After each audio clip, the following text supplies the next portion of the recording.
Évidemment, quand ça nous est tombé dessus, puis qu'il a fallu se confiner et donc lancer de l'enseignement à distance, il a fallu s'assurer que chaque étudiant avait des moyens numériques et digitaux. Nos étudiants, contrairement aux lycéens du lycée Sainte-Marie, qui ont tous une tablette, nous, il a fallu qu'on s'assure que tous nos étudiants aient un moyen de connexion et de travail à domicile. En fait, c'était le cas de l'immense majorité. Nos enseignants avaient déjà l'habitude à les UPEC de les utiliser de façon régulière.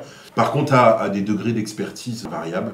Donc, l'autre grosse chose à faire a été, parallèlement au confinement, de mettre en place de la formation pour les enseignants qui en avaient besoin pour que, au bout d'un moment, tout le monde travaille avec la même efficacité. Mon adaptation au quotidien, je passais par le télétravail. Il a fallu au quotidien s'y adapter. Alors, moi, j'ai deux fonctions finalement. Je suis aussi enseignant, c'est la préparation de cours adaptée à la formation en distance, le lien avec les étudiants. Ça n'a rien à voir avec le métier de prof habituel.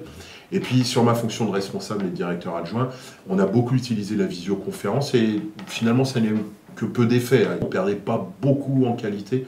Alors, sur la rentrée de septembre, ce qui est sûr, ce qui a changé et ce qui va perdurer, c'est que tout ce qu'on a mis en place dans le cadre de l'utilisation des outils numériques et digitaux, de toute façon, ça va rester. De toute façon, je pense que, et ça ne concerne pas que les UPEC, il y aura clairement une grande évolution des méthodes pédagogiques et des outils utilisés par les profs à cause de ce qu'il a fallu mettre en place pour le Covid.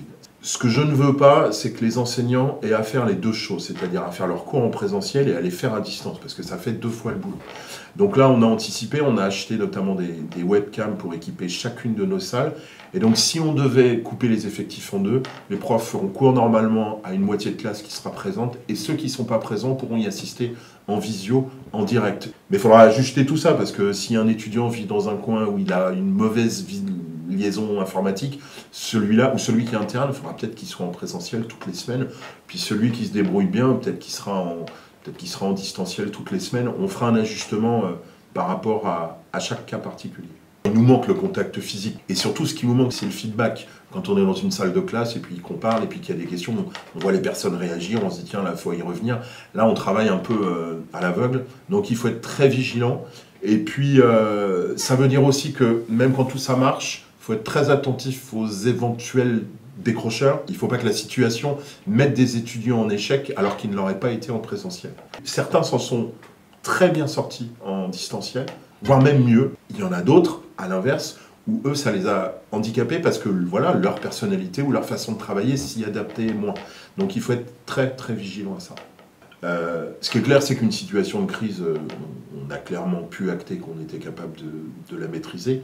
Après, en se projetant, ce que nous, on n'a pas fait en mars, avril, mai, juin, là c'est purement technique d'enseignement, mais c'est qu'on n'a pas évalué. On a poursuivi les cours, mais finalement on avait une forme d'interdiction de la part du ministère d'évaluer. Ce qu'il va falloir être capable de faire, si ça devait revenir, ce genre de crise, c'est passer également à comment on évalue des étudiants qui sont plus en présentiel, qui sont en distanciel. Sur le reste, avec l'équipement des classes, la façon dont on travaille avec les outils numériques et digitaux, honnêtement, je croise les doigts, mais je pense qu'on est pareil.